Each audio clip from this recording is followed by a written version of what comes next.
Now, so I'm going to send him out like this, all right?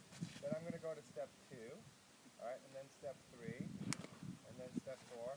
And then when he starts to go in the right direction, I'm going to stop. All right, just move back one more step. All right, step 1, step 2, step 3, step 4, and then I'm going to stop. So I'm going to reward these little tries a little bit more, all right, so that he can start to understand what I want rather than me micromanaging the trot here. Now essentially, almost everything we do with a horse, we're motivating to stay out there for a sec. We're motivating them through different ways, all right? You can motivate, what are some different ways you can motivate a horse? You tell me. Well, when they're on the ground, you can point. But that point is a way of communicating, it's not a way of motivating. Okay. Body language? Body language is more a way of communicating rather than motivating as well. Okay, then I'm not sure. So this stick motivates him, right? Yeah. Why does it motivate him? Because it tells him to go. Because it hurts, right? It's uncomfortable, right? So you can motivate a horse through what you would call comfort or safety, right? They either feel uncomfortable, right, because something's painful, right? Or even you can make a horse feel uncomfortable without making it painful. You can just make them, like, for example, if you take a horse away from a herd, they'll feel uncomfortable, right? Yeah. So comfort is one way to motivate a horse. Safety is another way. What's another way you can motivate a horse? I have no idea. What about food? A horse is motivated by food. Yeah. Yeah, so let's say you want to get a horse on a trailer, you can have treats in the trailer, right? And what's another way to motivate a horse? What do horses like to do that can motivate them? What about young horses in particular? They like to what? What do kids like to do? Play. They like to play, exactly. So you can motivate a horse to play. And what else do horses like to do? Stop. Active. Rest. They like to rest, yeah? So they like to feel comfortable while resting. So you can use that as a motivator as well. Okay, so what I'm doing here is I'm motivating this horse through comfort. Now, if he gets more comfort when he stops than when he goes, he's going to learn to stop. But right now, because I'm just letting him do his own thing, he's getting more comfort by going, right? Now, when he stops, I'm going to point, and then, you see all that? I didn't even have to raise the stick that time. He knew what was coming. He knew it was going to be uncomfortable, and here he's more comfortable, and he's learning that I'm not going to micromanage the trot. I'm going to stay here. I've got the rope coming towards my belly button. I've got my hands at neutral. I'm letting him go around behind me. And he's starting to maintain gait, speed, and direction on his own. See that? Rather than me chasing him around. Right. All right? Now, when a horse does a good job, you never want to let this go on long enough that he's going to get either bored or stale by the exercise, right? That's something not good dressage riders, but amateur dressage riders are famous for, is letting the horse get bored by an exercise, right? So when they do a good job, I'm going to stop the exercise and rest a little bit, right? So that he starts to know that there's always an end and a purpose to the exercise. Okay? Okay. So you're going to come and try that now. Give him a little bit longer break. Like, he's a little tired, it's a hot day, he's not clipped. Then you're going to send him out in the new direction.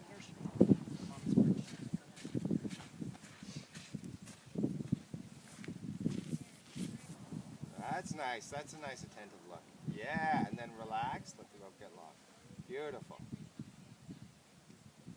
Yeah, don't raise the stick if you don't need to. He was going to go with just the communication, right? You didn't need the motivation. Now, let the stick relax. Let your body language relax. You want him to feel comfortable out there, not pressured out there. When you want him to feel pressured is if he stops trotting. Right? So now you want to have the stick on the ground, you want to have your body language relaxed. Now you point first, yeah, and now back to being relaxed again. Totally relaxed. Yeah. Then if he stops trotting, then don't anticipate him stopping. Wait till he stops. He's doing a good job here for you. Right? Now ask him to turn and take a break. Because you don't want to wait for him to do something wrong. You want to catch him doing something right. You know, so if you're asking a horse to go around 20 times, you know, and you're just setting him up to fail, that's not as nice as you ask him to go 3 times, you reward him, then maybe the next day you go 4 times, until they really have an understanding for it. Okay. Okay? Now, let's try something new here. Let's try something you haven't done. Okay, Okay, have you done leg yielding, either riding or on the ground? Riding. Riding, He's okay. not very good at it though, but I've done it on other horses. Okay, so we're going to try a little leg yielding here. So, the way you're going to do this is the same way as when you're riding, alright? Now, there's two ways to leg yield when you're riding, or two ways you would set it up in an arena, especially a dressage arena. One is you start on the rail at the center line, and you go from the rail to the center line, or the center line to the rail, right? The other way you can leg yield is down the rail, alright? So let's say I'm going in this direction, I'd have the head of the horse here, the tail of the horse here, and I would leg yield like this. Okay. Alright, so that's leg yielding down the rail. Alright, so that's what I'm going to get you to do now. Now when you're riding, the way you get your horse to leg yield, let's say I'm leg yielding this way, and have you ever been in a gym with those big colored balls? Mhm. Alright, so if I were to sit on one of those colored balls and I were to push here with my hip, the ball would go that way, right? Right. It's the same thing with the horse. If I'm leg yielding down here, I want to first of all ask with just my hip. Horses don't understand it at the beginning. Why should they understand it? And then you back it up with your lower leg, and then you can use your spur if you need to. And if the hindquarters are lagging, if the hindquarters aren't crossing like this, the same way you want the front legs to cross, then you may move your leg back and use a little spur, right? Okay, yeah. But if the horse is going nicely like this, you'll keep your leg at the girth and just let the horse slide down the rail, okay? So, same thing here. I'm going to ask him to leg yield down the rail this way, and I'm going to ask first of all at the girth, but if the hindquarters lag, I'm going to go a little bit more towards the hindquarters, and if the shoulder lags, maybe I'll go a little more towards the shoulder. Let's watch and see what happens here. Right. So, first of all, watch the legs. They will be crossing. Right? Are the hind legs crossing? Yes. Are the front legs crossing? Yes. Right? That's Yeah. pretty easy for him. Mhm. Right? And the nice thing about doing groundwork is that if you realize how easy it is for the horse, and they won't do it when we're on their back, it's probably because we're not communicating it. Okay. Right? Because this isn't something the horse needs a lot of motivation for. Like some horses find it quite hard to leg yield, you know, and then you need to really motivate them to like work a little bit harder. But for him, it's actually pretty easy. Let's try again here. And we can even maybe try it at the trot in a sec here. Now, if the shoulders get too far, I can either move the hindquarters a little bit more, or I can slow the front end down. See that?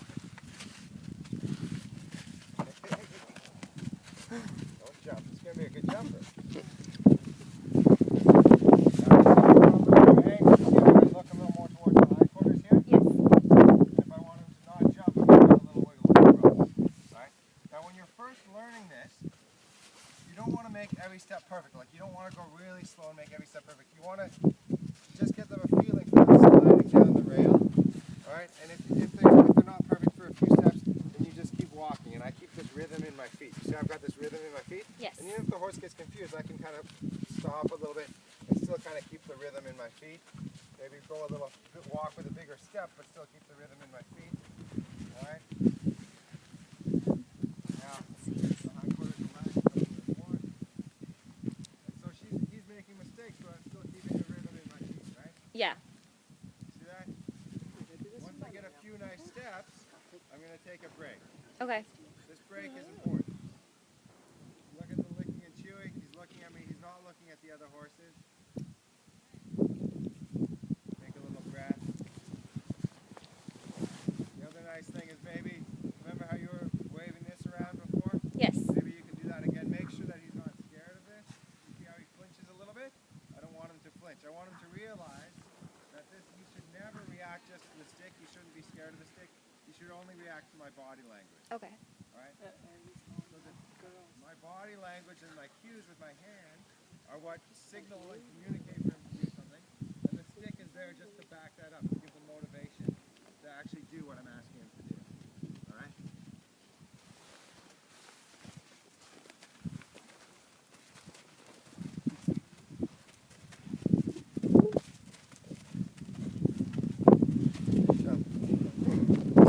Now, once he gets the hang of it, I'll even need to be a little soft here. There I go.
how he's getting the idea? He's doing it on his own now. I think he's learning now.